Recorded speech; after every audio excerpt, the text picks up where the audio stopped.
Good morning. My name is Pastor Todd Haggard, and I've been a part of Church of the Harvest almost 25 years, most of the formative years of my life, and I wouldn't change a thing. Um, we are going to share a story, our story of restoration, with hopes that you are encouraged and can see God can restore things for you as well. And I want to say at the beginning, when we say restore, God will fix what you have, quote unquote, or he will replace it with something equal or greater value. Now, I've always found him to do greater value.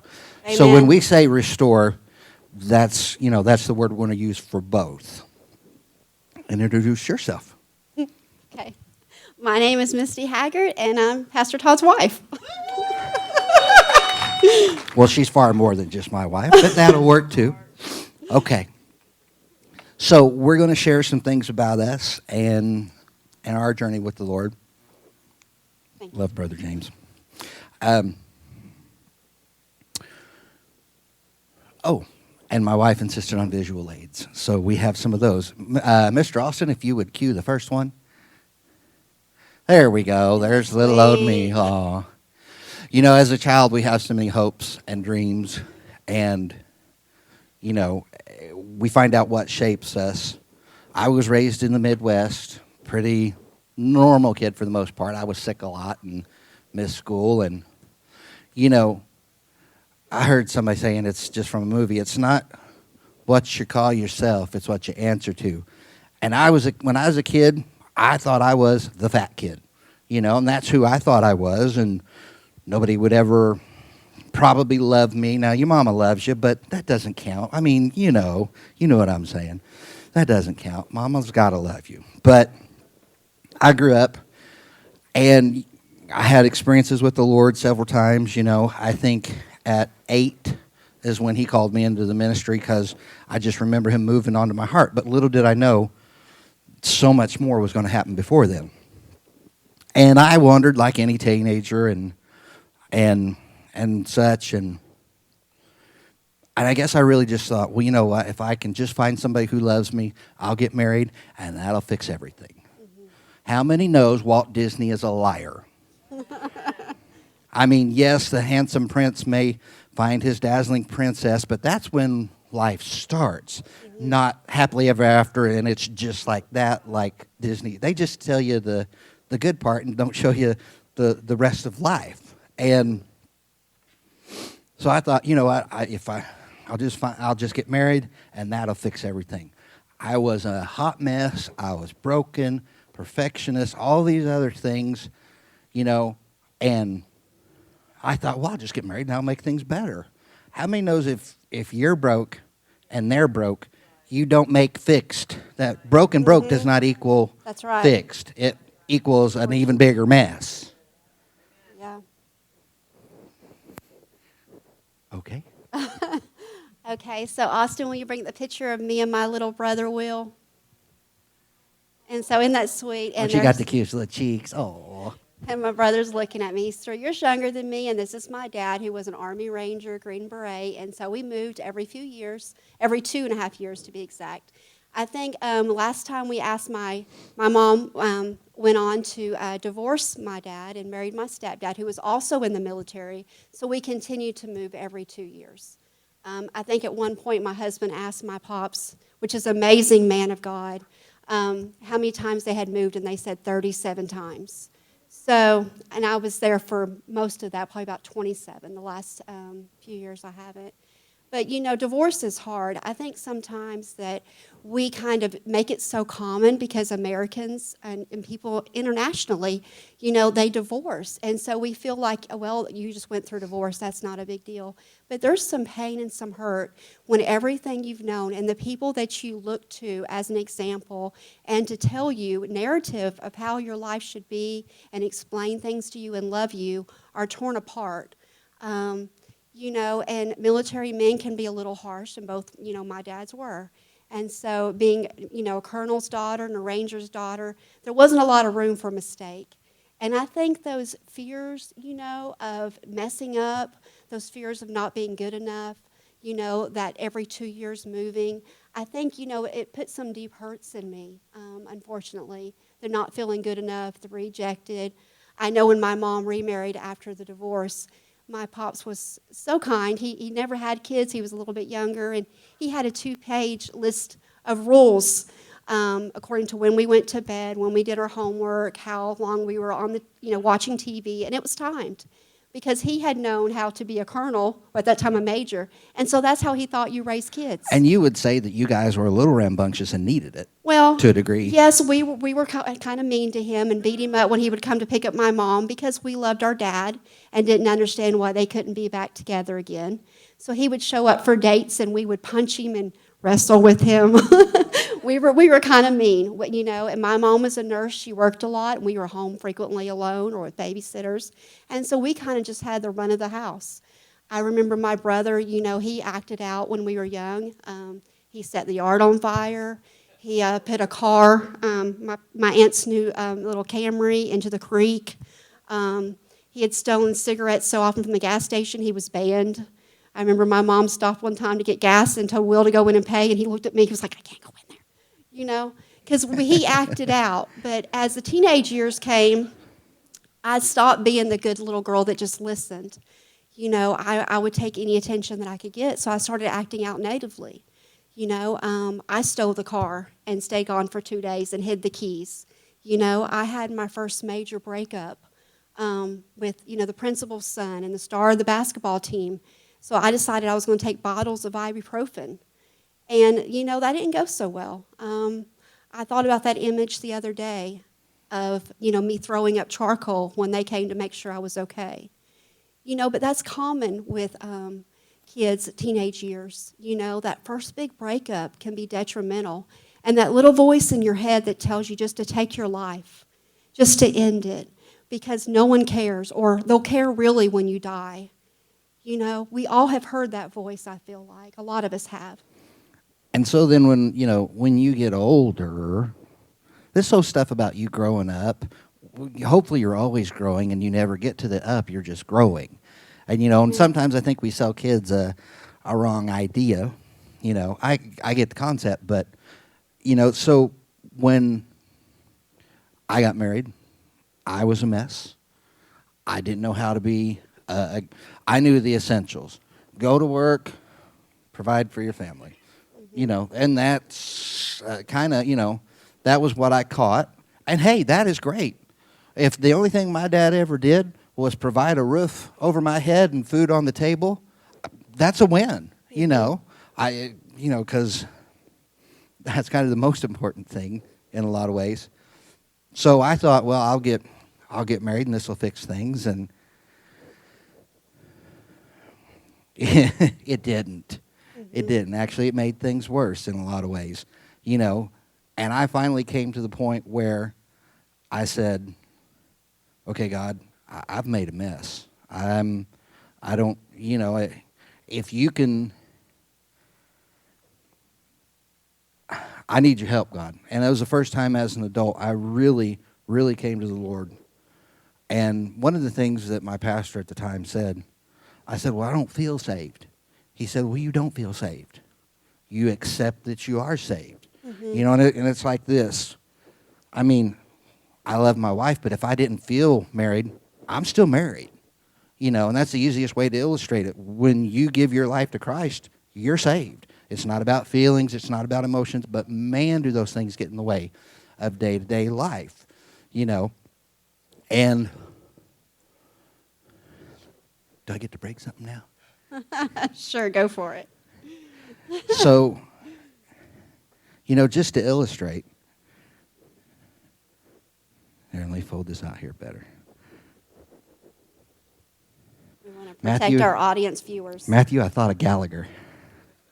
The Bible talks about us being an earthen vessel, and he talks about forming the clay. And we have such great notions about what life's going to be when we grow up and what we're going to do and all this kind of stuff. But quite often, reality breaks in.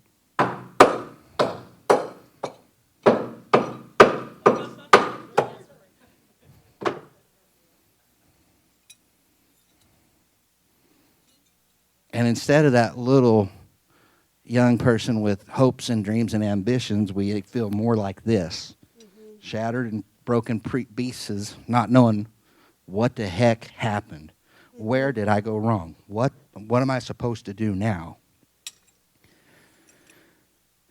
So I don't even remember exactly how that was, but, moved to Cleveland. I was going to become a rip-roaring preacher. Yes, awesome. Follow the call of God. That'll fix everything. Well, the Lord does fix things, but he still has to work as well. The first picture, or the next picture, Austin. That's my children. That was shortly after my divorce.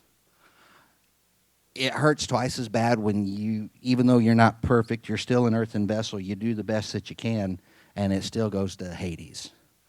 And you're kind of like, but God. When I first came back to the Lord, he just kept telling me, I was in my early 20s, God, he'd say, I love you. Okay, no, I love you. And he kept telling me that. And that's where he and I started as an adult. So fast forward to poor Austin. I knew things were going badly. I knew things were probably ending, despite what I felt were my best efforts. And my oldest child told Austin in the youth group that they were leaving Friday. And Austin was like, how are you? And I'm like, what? And I felt so bad for Austin. So I had a little bit of warning. And I don't want to play the victim nor blame anybody. I was imperfect, but I sure didn't feel like I deserved what I got, but we usually don't, And so I went to work on a Friday, came home, and the house was swept and cleaned and empty. And for the first time in a really long time, I said, God, do you still love me? Not in a, I'm mad at you, how could you do this to me? I was just like, well, okay, did you stop loving me too? Broken, Make me cry. That was good. It was good because it was heartfelt. Yep. So in high school, when I tried to, be student council and yearbook, basketball, volleyball, try to, make those broken places and that void filled with success, or trying to be, homecoming queen and basketball star and volleyball star, and that didn't work. Then I switched to other sides and started acting out and stealing my parents' car and staying gone and staying out of school for 6 months. My parents didn't know where I was, and I wasn't going to graduate. And looking back and trying to commit suicide, I don't know how they did it. But, there was a moment when I was a freshman in high school where we had an evangelist come. And, the first touch of Holy Spirit and speaking in tongues and feeling like I was loved, that was still there. We went to church every Sunday. We never didn't go to church. But that doesn't make everything okay. It doesn't make the family that looks perfect be perfect just because you're going to church. It helps, like my husband will say. It certainly helps. But there was just so much brokenness there. So I fled to Kentucky, and I was going to go to school and where my biological dad was. And I wanted everything opposite of what my parents were. I chose someone that had dropped out of high school, and was on drugs because I thought that was being noble of me. And so show the next picture, Austin. 2 husbands later and 2 kids later, this was me in New Orleans at the zoo, high as a kite. I had been in some car accidents, got hurt lifting a patient as a CNA, and was prescribed multiple pain medicines from multiple doctors, which is illegal. Had gotten a DUI and was on house arrest with the anklet. Still didn't stop me. Got a PI, if you don't know what that is, that's public intoxication for being out and about high. Injuring public records from fighting at the Taco Bell. So I had been in and out of trouble. But see, this whole time I was so deceived that I didn't think I had a problem. I didn't think I was the problem. These people that I was with were the problem, because every time I was with these men, we'd get in trouble together. It wasn't me. I came from a good family. My pops was a colonel. We went to church. I love Jesus. So the problem is clearly not me. I was very wrong. And then some things happened. I ended up hospitalized. My parents insisted on getting me help after a second husband went to jail. And Miss Connie took me in at the Hope House. Still didn't think I had a problem. Told the AA ladies that I would not say I was an alcoholic or an addict because they weren't going to record me. I had been in trouble and was not going to get in trouble anymore. So I would say, they tell me I'm an ADDICT, but whatever. And would proceed And would really spell it out. Yes, and I'm like, no, you're not getting me recorded. You know, my mom has my kids. She's not keeping my kids. I'm not getting in any more trouble. You know, I'm just going to hang out until I find out what my next move is. And so, but then I came to Church of the Harvest. And in that relative same time frame, the Lord was working on me. And, you know, I had to let some hopes and dreams go. I love my kids, and I love my kids. And I'd have done anything to fix that. But you know what? Sometimes God redeems instead of restores. So there was this girl at church, and I had to play, give me your arm here. I had to play Joseph. And Pastor Rhonda's sneaky. She had said, what about Misty? I'm like, well, you know. And then so we were married in Joseph, and we were standing right there, and we was walking this way. And I'm like, this feels good. I like this. You know, and I like to tell and that he story. kept saying it, and I was I just did. watching. I was like, okay. You know. Kind of taken aback. Like, what do you say when someone says, that feels good holding your arm? And I'm like, and that's all you want? That's all? He didn't push the envelope. He was very much a gentleman.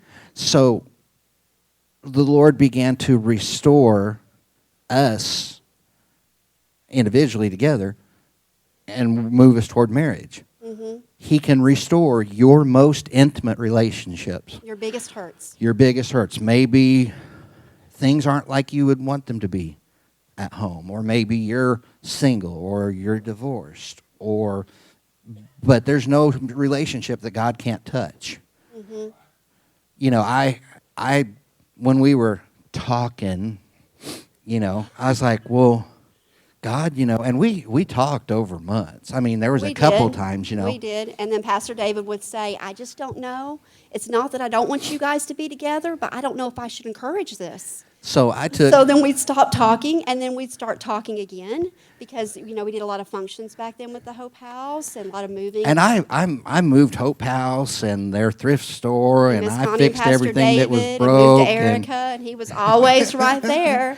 Man And, on you the know, job, you know, big snow, he comes to make a fire. Yeah, run to the rescue.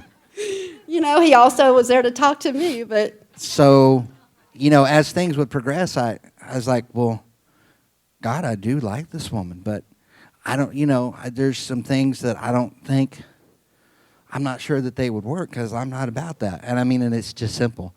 I said, I mean, Lord, she kind of likes the horror shows, or I don't know. I'm No, like, he's telling it on me. No, I'm leading into the other one. I said, okay, God, so, I mean, if you want to make a sign, if you want to show me I'm going in the right direction, little fleece, like we talked about Wednesday, I mean, that's something that you could show me, you know. Mm-hmm. And so we went on the Greenway that night and went for a walk and a talk. And she said, you know, I was talking to the Lord, and I decided I really just need to stop watching scary movies, and those just don't, you know, those don't glorify the Lord. And I'm just gonna, you know, I'm just not watching those anymore. And I'm like, and I told her after the fact, you know, and he gave her a little sign. Yes. You want me to lead it? You want me to Yeah, tell the story? Tell that story. Okay. So, you know, as God was working on me at Hope House and renewing my mind and changing my perspective and helping me to see that maybe I'd made some mistakes. Maybe I did have, you know, a drug problem. You know, although doctors had wrote my prescriptions, and it was hard to convince me because I hadn't lived on the street. You know, I hadn't prostituted. I could tell you all the things I didn't do. But as I further got in recovery, I realized that didn't matter because I did a lot of things that I wish I hadn't still. And just because mine was a little bit cleaner, that just made it a little bit more hidden. You know, when your stuff isn't as obvious, it's easier to hide it from people and think no one knows. You know, like the drug addicts that go in, you know, Walmart and steal, you know, a TV under their arm. They think no one sees. We do the same thing with God. We think that God doesn't see our stuff. God doesn't see what we're doing. But I had said a little thing to a friend. I said, I wish I would just know if he was the one, because this is marriage number 2, had just ended. I had graduated Hope House, and I said he could just bring me something that I would know it was from God. You know, he's never bought me flowers. He was a modest man. You know, he sent me text messages and things. And I said, maybe a red rose. No. I love pink. He's my favorite. So, God, if he's from you and you want me to pursue this relationship and see where it goes, I was very careful with my wording. I didn't want to overcommit myself. I said, then let him just bring me a pink rose. And I remember standing at the host stand saying, okay, God, that's been about 2-3 weeks ago. Now what? And I go to my car, and there's the pink rose. So the ladies at the Hope House presented this to us at our wedding to honor. Because I love vintage, I love the tacky gold, and I love the pink roses. So this still hangs in our bedroom. So, and again, we're hoping to paint a picture for you, for your belief of your restoration of the things that are broken in your life. That no matter how bad your junk is, no matter if you were on house arrest, no matter if you were throwing up outside of a vehicle, no matter what your awfulest, most horrific stories are that you think cannot be forgiven, cannot be redeemed, they can. So I proposed in front of the whole church, and then here's a picture of us on our wedding day.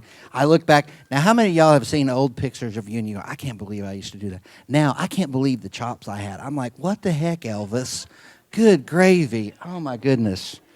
You know, and so we were married, and things, oh, yeah, there's a little visual on. A little visual aid here. She got to wear that Sunday, you know, when I proposed. Okay. This goes like, hold on. It goes like this? Yes, like this. Okay. There we go. All right. It's been a few years. And we were happy, and the marriage was going great. Mm-hmm. But there were still plenty of broken places. Mm-hmm.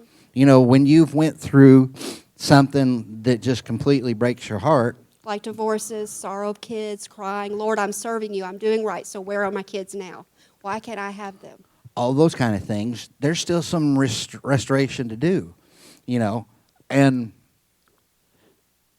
the Lord can restore your joy. Amen. So, you know, we'd been married a while, and Misty saw something, and she was just all about a cruise.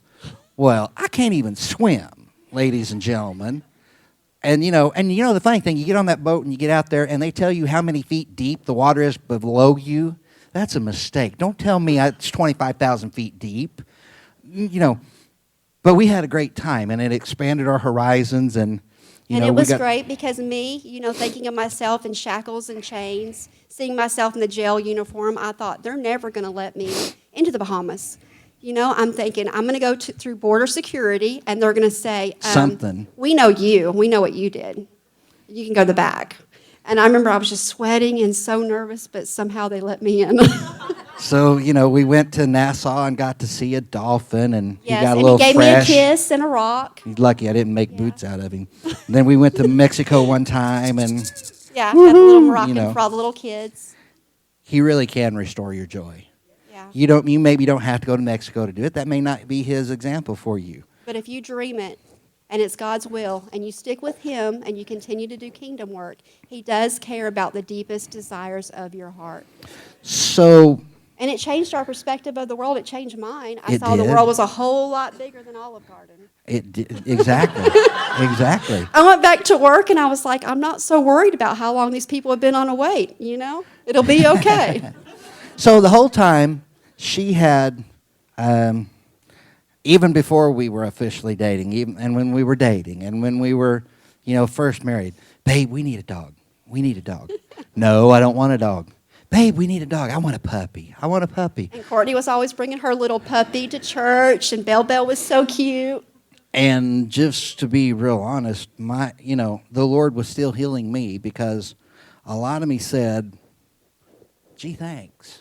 I can have a dog, but not my kids. Thanks, God. Appreciate you. That was kind of where I was at on that. But you can never be too hurt for the Lord to touch you. And slowly but surely, he was working on me. And she kept asking. So, next picture, please. Isn't that cute? So this I took of PT and Sophie. I had this thing about, her wearing tutus. She couldn't go out in public naked.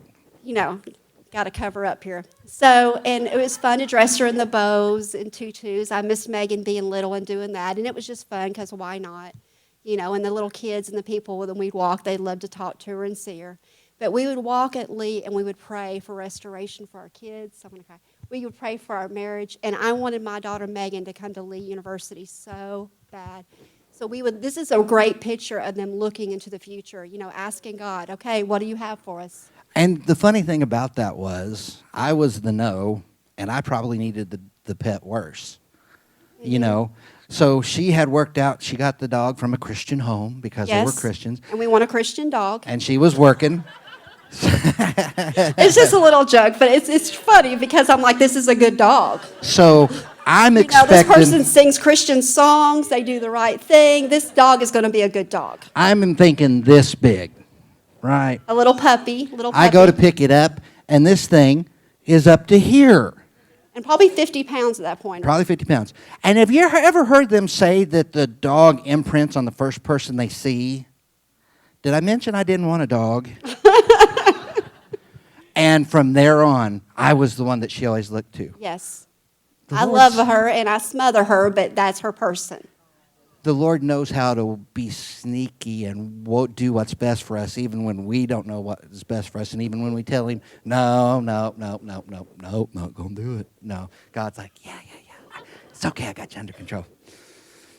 And, of course, we had a dog, and then we had to have a backyard for the dog. Because we can't let Sophie stay in the townhouse all day. That's not fair. That's not fair, so we had to get a house. That's not fair to our dog. And, But did I mention I was an addict with no credit that never paid her bills? So this is where the problem. And I remember, I still have the text message. I remember standing on stage and saying, the guy said, no, we can't even approve you for $75,000. Now, I don't know if you guys have been in the market at Cleveland or even looked on Realtor.com, but there's nothing for $75,000.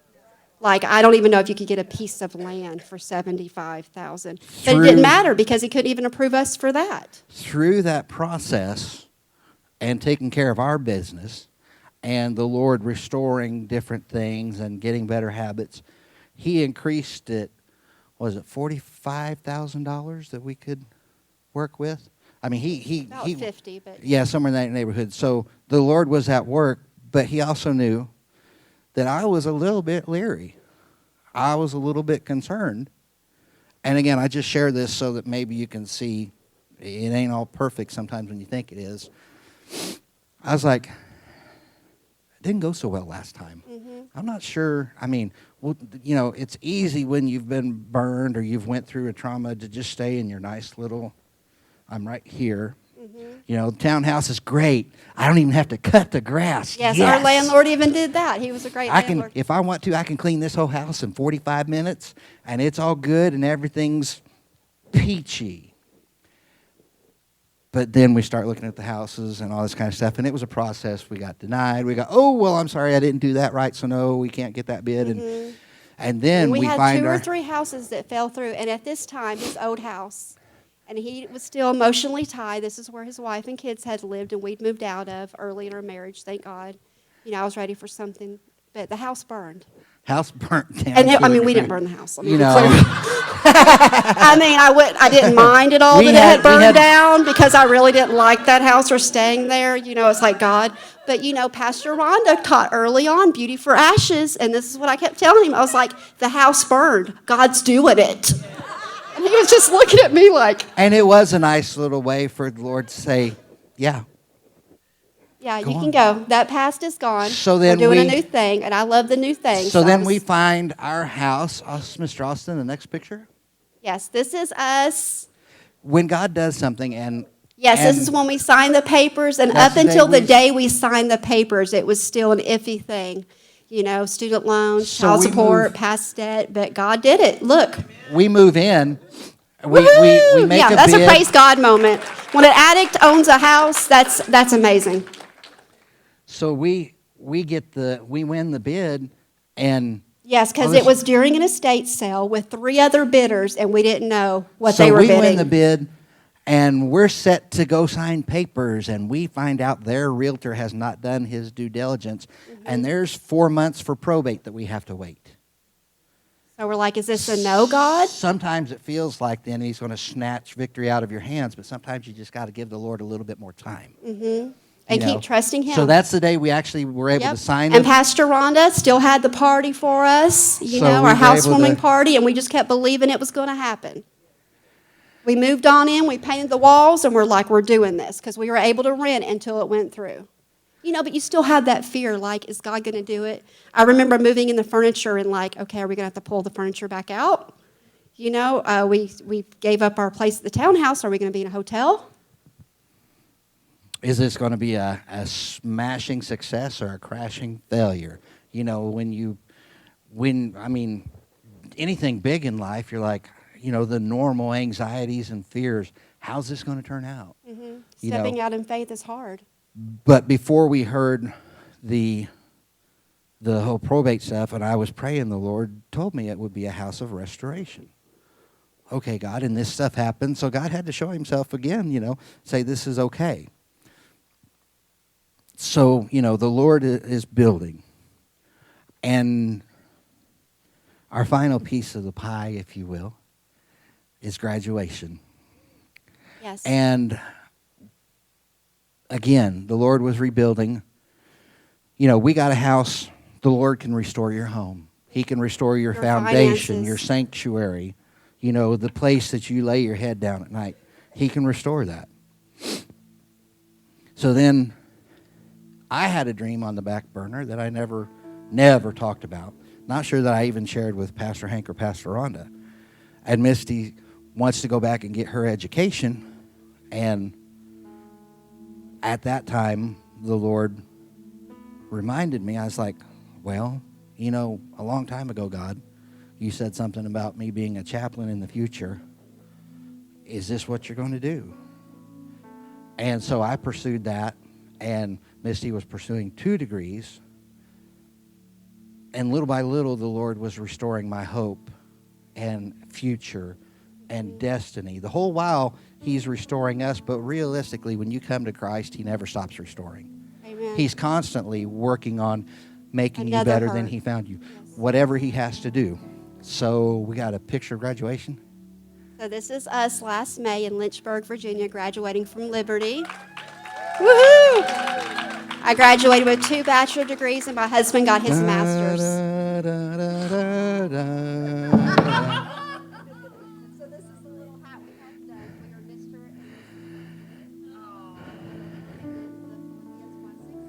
So this was our little thing. So we got to go to Lynchburg and see their beautiful campus. And now I'm going back. She's going to go back and she's going to get her master's degree. So, So if you can dream it, God can do it. If it's God's will, it's God's will. How many times? Famous Pastor Hank saying. Yep. But, and we've painted a great picture, I hope, to give God glory and not ours, because it was Him leading the whole step of the way.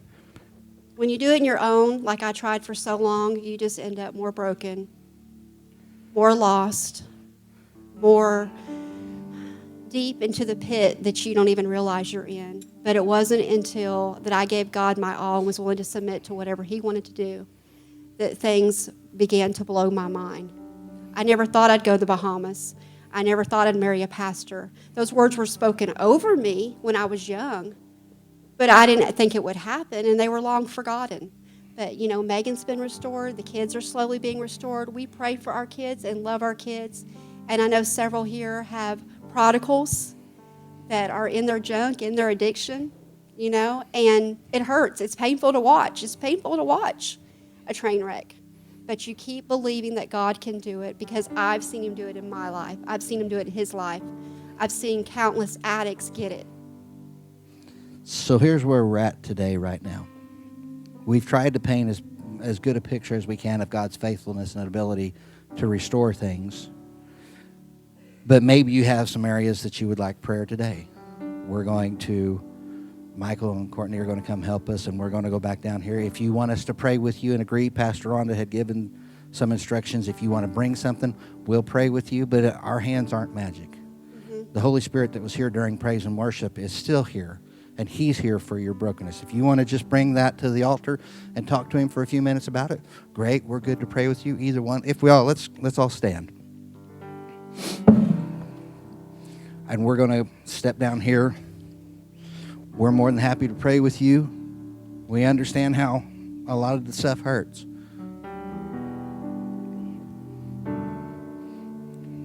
Josh, do you want to go ahead and just sing a song? Just whatever you feel led.